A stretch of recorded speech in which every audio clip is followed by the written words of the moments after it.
Let me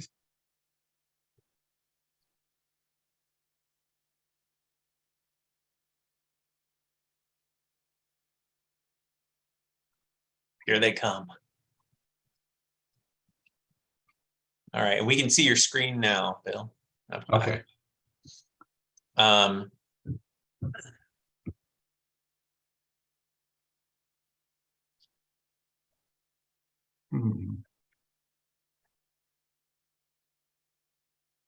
Thanks for joining, everyone. We'll get started at 1:05 p.m. Central Time on the dot. So.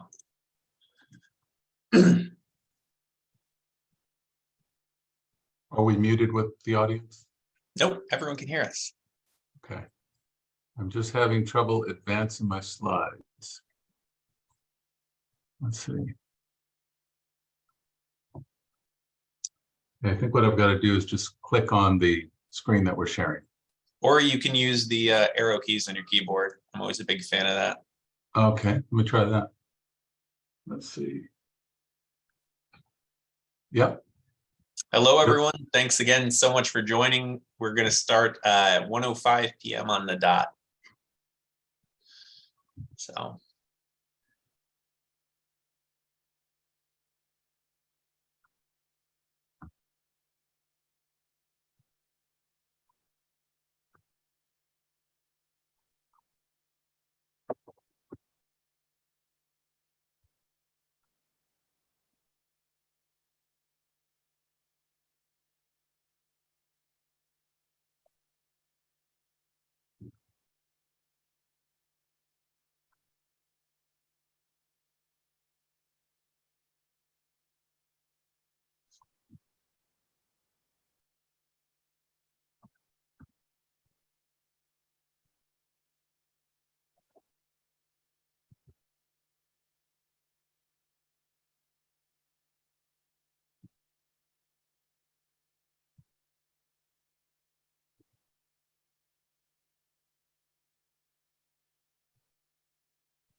Hey everyone, thanks again for joining us. We'll begin in just over 3 minutes.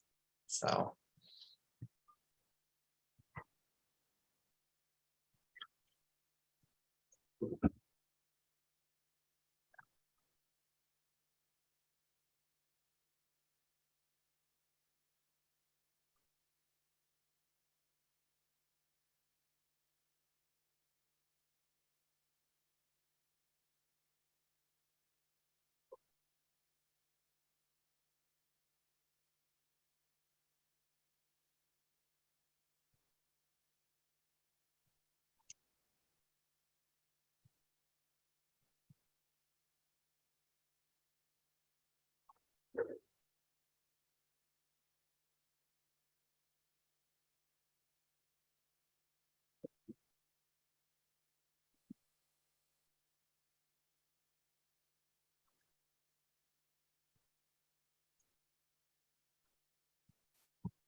Hi everyone, thanks so much for joining. We'll begin in just over a minute and a half.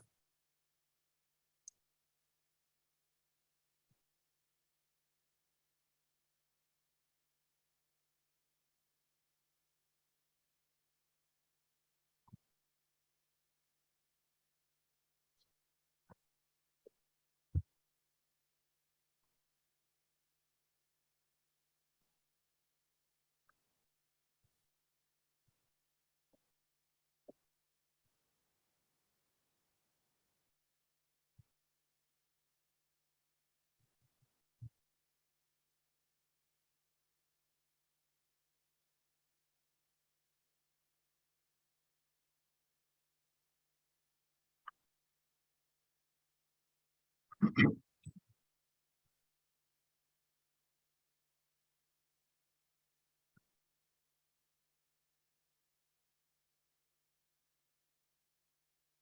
right, well, to be respectful of everyone's time, I know we're trying to get this done in 15 minutes, so I'll start with my preamble, and then we'll be handing off to Bill shortly.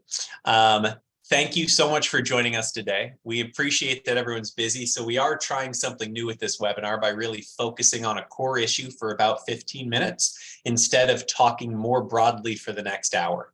Over the next 8 months, DISA will also be hosting webinars on a series of topics, including drug testing, background screening, transportation compliance, and OC health services.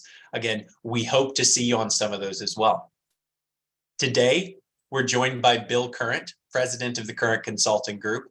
Bill's a frequent presenter at conferences like DAISA, PBSA, NAPBS, and all the other acronyms. We're proud to have him here today with us.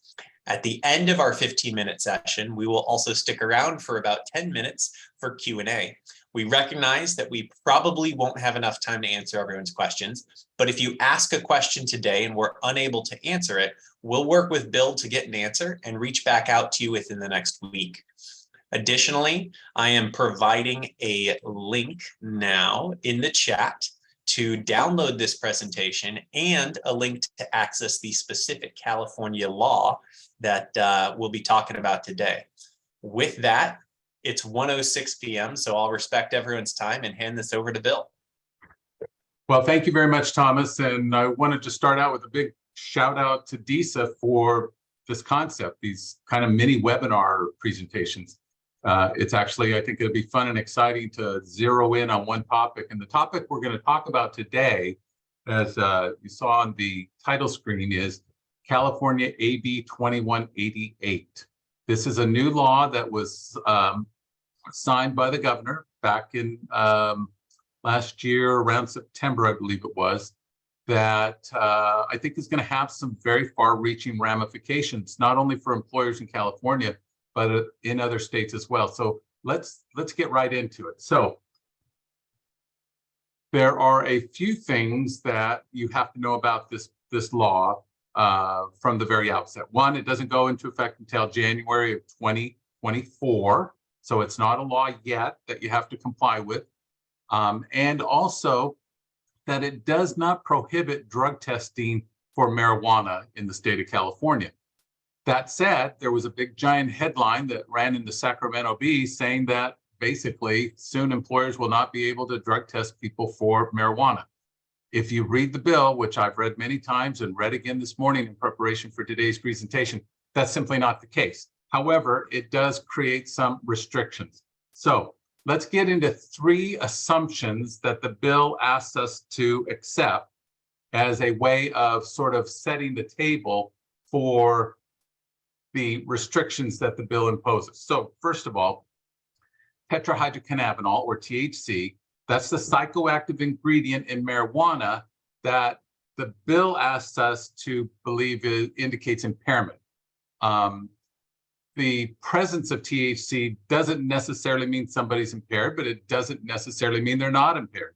So what they're asking us to accept is that second sentence there, after tetrahydrocannabinol is metabolized, it is stored in the body as a quote-unquote non-psychoactive cannabis metabolite.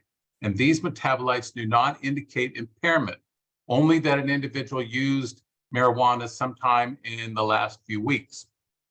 In reality, the presence of a metabolite of marijuana or a positive drug test that shows the presence of a cannabis metabolite doesn't necessarily mean that metabolite is active or inactive or non-psychoactive as the bill states it. Only that there's THC in that person's system. It also doesn't indicate that the person used the drug in the last few weeks. They could have used the drug in the last 6, 7, 8 hours, depending on the type of drug test that you're doing. Okay, secondly, let me just get over here and change my slides. They're on another screen, I apologize. Secondly, the intent of drug tests, according to the preamble, is to identify employees who may be impaired. In reality, employers drug test for lots of different reasons: to identify people who may have drugs in their system while they're working, to identify people who need help, to identify people who are breaking company policies by using drugs while on the job or being under the influence of drugs while on the job, to drug test to comply with federal and state laws and regulations. DOT employers, for example, have to comply with the DOT regulations that require them to test urine for, among other drugs, marijuana. And so they're not necessarily identifying simply to identify people who are impaired, but that's what the law goes on to say. Also, as the bill says, as the science has improved, employers now have access to multiple types of tests that don't necessarily rely on identifying the presence of drugs, or in this case, cannabis metabolites in someone's system. Fitness for duty exams and tests are another option that employers have, but these tests have been around for decades, becoming perhaps a little bit more popular or at least of interest to employers because of the legalization of marijuana issue. But these tests have been around for a long time. There are also other types of drug tests as well that don't necessarily rely on identifying the metabolite of the drug. And so if we kind of challenge those three assumptions, there's a lot that's packed into AB 2188 that doesn't make a lot of sense from a purely practical standpoint. It's clear that as they wrote this bill, the intent was Hey, to. Bill, I think we skipped slide 7, just FYI. Oh, thank you. I know that one has some key deadlines, and so we want to get it in there. Yeah, thank you. And I did skip that one. In fact, I skipped it on both screens. Here we go. So AB 2188 will have an effect on how employers do drug testing, but it doesn't make drug testing illegal, and it doesn't make testing for marijuana illegal. However, it does state this: it will be unlawful for an employer to discriminate against any person in hiring, termination, or any term or condition of employment, or otherwise penalizing a person, end quote, if the discrimination is based upon, among other things, because you got to read the bill, there's a lot in there, but among other things, quote, an employer-required drug screening test that has found the person to have, quote unquote again, non-psychoactive cannabis metabolites in their hair, blood, urine, or other bodily specimens. That's an important point. That's what the actual law says. That's what it prohibits. Okay, so if you go one step further, any drug testing method that solely identifies cannabis metabolites rather than the drug itself, which is often referred to as the parent drug, we're thinking now is this bill, the way this bill is written, it would not permit pre or post-hire testing for cannabis with that other drug testing method. So urine testing, for example, which identifies cannabis metabolites as opposed to the parent drug, would not be allowed in California, except under certain conditions, like in the building and construction trades industry, for testing for marijuana. It doesn't mean you can't test for cocaine or heroin or amphetamines, opioids, etc., with urine. The law simply refers to cannabis and cannabis metabolites. The DOT regulations are not included in this prohibition. So of course, if you're required under the DOT regulations to test for marijuana, you have to still do that in the state of California. And right now, we think this is about to change, but right now the only drug testing method that DOT allows is lab-based urine testing. And there are, a mountain of regulations that explain how to do that, when to do that, et cetera, et cetera. But we believe soon that lab-based oral fluid testing is about to be announced by DOT, and I'll get into that here in a second as well. So, let me catch up with myself here. Despite the fact that the federal government has maintained these guidelines on lab-based urine testing for decades, urine testing would not be allowed for marijuana testing in California due to this AB 2188. Goes into effect in January, so it doesn't apply today, but when it goes into effect, employers outside of these certain exceptions, like in the construction trade industry, would not be allowed to test for cannabis with urine testing. So really sort of in an effort to protect legal marijuana users, California has put restrictions on a tried and true method of drug testing that has been around for literally decades. So this next part is very important because remember that headline from the Sacramento Bee that says that testing for marijuana is not going to be allowed very soon.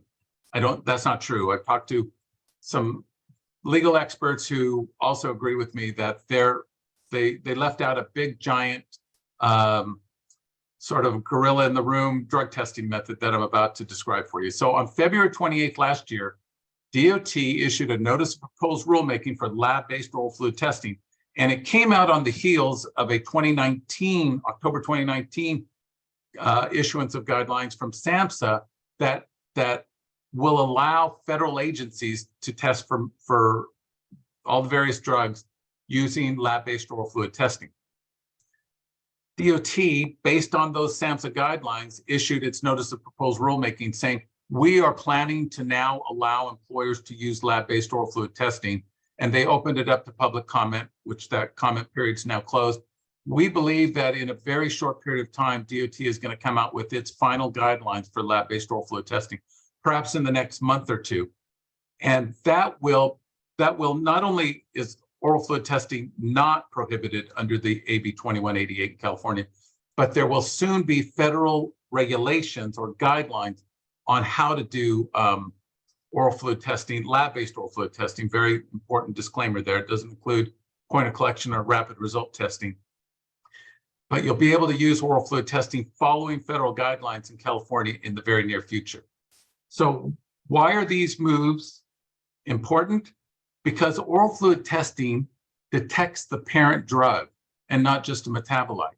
So you have the ability with lab-based oral fluid testing of detecting drug use or the presence of the parent drug, the parent marijuana cannabis drug in someone's system, literally within minutes after they've used the drug.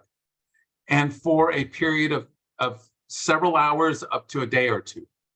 Now, that's important because AB 2188 doesn't exclude drug testing methods that are capable of detecting the parent drug, only metabolites of the drug.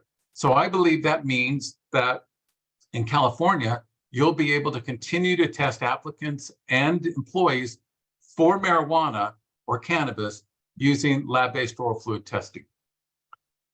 That's a giant, opening in AB 2188 that perhaps the authors of the bill didn't anticipate, because if you read quotes from the authors of the bill, they thought they were kind of eliminating any testing for marijuana.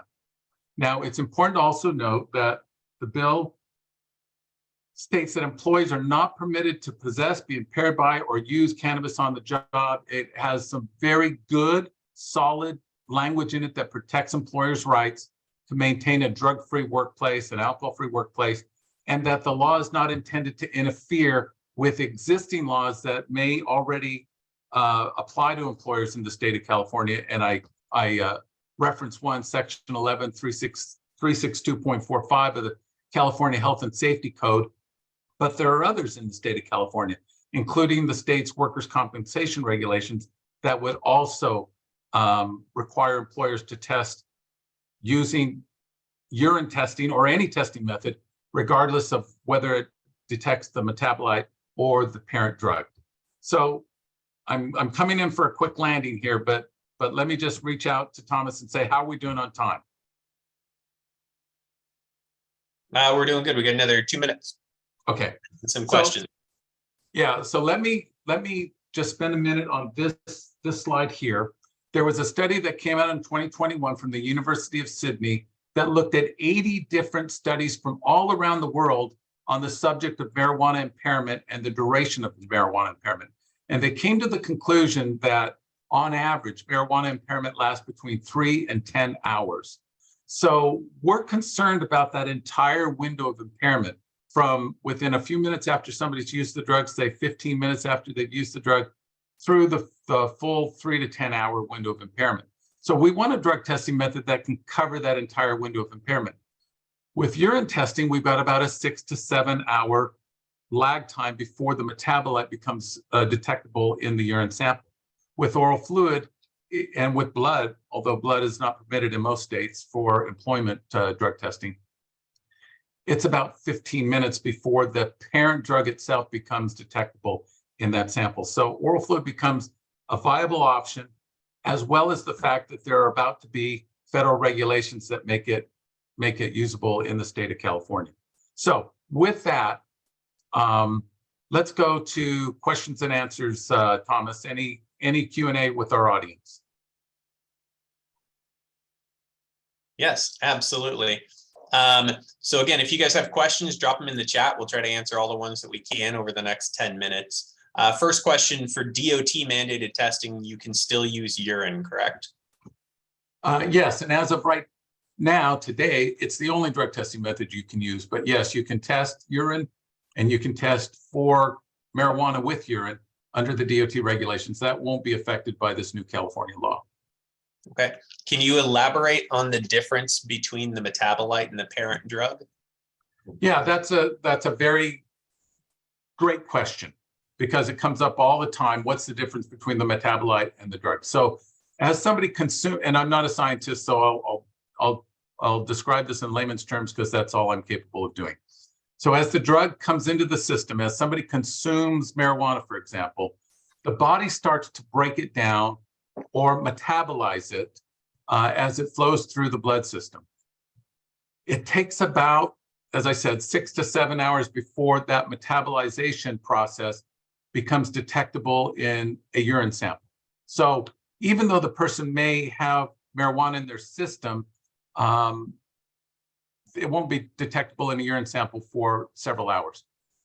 With the parent drug, you're actually identifying the drug itself. You're not the testing method doesn't wait for the body to break it down or metabolize it into a metabolite of the drug. So you're actually able to see or identify the actual drug, the parent drug. And that's detectable in an oral fluid sample, in a blood sample, even in a hair sample, although it's a different science altogether. But it becomes detectable within about 15 minutes after somebody consumes marijuana. There are a lot of factors that determine whether somebody's impaired, right? How much of the drug did they use? How much THC content was in the marijuana they used? How did they use it? Did they smoke it? Did they eat a THC-laced brownie? And then what are you asking them to do? Are they remembering instructions, or are they trying to operate a forklift? All those things factor in to whether somebody's impaired.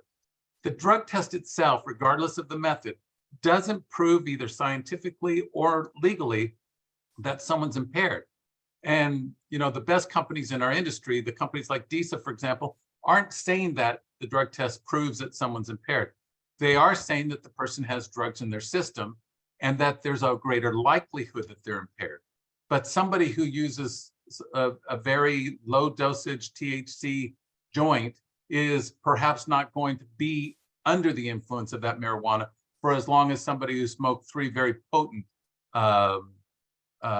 joints over a short period of time. That's where that Sydney report comes into place. But the difference between the metabolite and the parent drug is basically now in California the difference between, or it's the determining factor of which drug testing method you can use. Gotcha.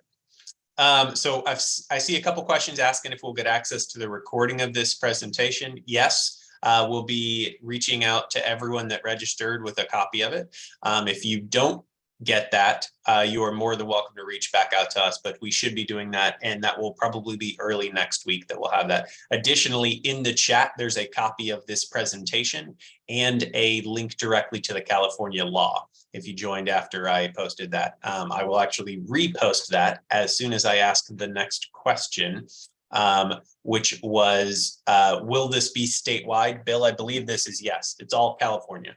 Yeah, this is California. Now, that's a great question, though, Thomas, because some of the people on today's webinar probably remember that the year before, in 2021, the New York Department of Labor issued guidance essentially prohibiting the testing for marijuana throughout the state of New York, pre-employment, post-hire, et cetera. That's not what California does. California is specific to the drug testing method for identifying cannabis. So very different than the New York law, but it does apply to the entire state of California, just like the New York law preempts the New York City law and applies to the entire state of New York. Gotcha. Do you anticipate California is going to try to close down the oral fluid loophole? That's a great question. As I go through, I reread AB 2188 this morning, and then a very extensive article that I wrote on it, which I'll make available to DISA to share with the attendees today. I think that there are going to be legal challenges to AB 2188 the way it's written. And I think you'll see them excluding or exempting other industries, and maybe just like in New York and New Jersey and Philadelphia, some of these other states that have done something like this, although as I said, New York is much broader. I think there'll be a sort of a very broad exemption for safety sensitive industries, because there's going to be a lot of outcry from safety sensitive industries on the restriction that the only industry exempted right now is the construction industry. So I think it'll probably loosen up more, and I'm not sure that they'll be very successful in shutting down oral fluid testing. Okay. Will companies that have federal contracts, i.e. aerospace, be required to follow and are required to follow federal laws, still be allowed to test? Exactly. They'll be allowed to test with urine or whatever drug testing method is allowed under the contract, the federal government contract that they have in California. They can continue to follow the federal contract requirements that are in place today. This law does not preempt those, generally speaking, I should say. There may be some challenges to that, but right now the law specifically states that employers who are under either a state or a federal contract that requires a certain type of screening method or screening for certain drugs are exempted from this particular law, AB 2188. Does hair testing do the same thing oral fluid does, testing for the parent? Yeah, the problem with, yes, technically it does. And in research for the article I wrote on this, I specifically looked into that, and I'm going to say yes, it does, but it's very different, and I can see how it wouldn't be allowed in California, because the window of a detection with hair testing takes about 7 to 10 days to open up. So somebody smokes a joint or a couple of joints on their lunch break today, and it's the only time they've used marijuana in the last week or so. That marijuana in their system is not going to be detectable usually for about 7 days or more. So there's that lag time before the drug becomes detectable in a in a hair test. And part of the objective of AB 2188 was to prohibit employers from discriminating against individuals who legally use marijuana on their own time. The law specifically prohibits people from, or acknowledges that it's dangerous for people to come to work under the influence or to use marijuana while on the job. But it's hard to make the argument that with that lag time for hair testing, that we're not sort of wandering into somebody's private life, and there'd be no way to distinguish whether they used the drug, an hour before work or 10 days ago. So I think that hair testing probably is under these guidelines probably questionable. We'll put it that way. Okay. So impairment evaluations may be the best supporting method moving forward. And then another question similar is, can you use urine for reasonable suspicion? So the answer to the first question is, and I'm going to just insert a personal opinion here, I love these impairment tests. There's pen and paper, computer-based, pupillary exam. There are all types of fitness for duty type of testing that's coming out. That is what I call cause agnostic. It doesn't ask whether the person's got drugs in their system or whether they couldn't sleep last night because they have a newborn baby in the house. It's just identifying whether the person's capable of doing their job that day. And in a safety sensitive environment, that's really the most important thing we want to know, right? Now, I'll add a disclaimer to that. With drug use, there's a greater likelihood that the person is going to be at work under the influence and perhaps impaired, but the drug test doesn't prove that, right? These fitness for duty exams don't prove that somebody's using drugs, but they can prove that somebody's not fit for duty that day, depending on what you're asking them to do.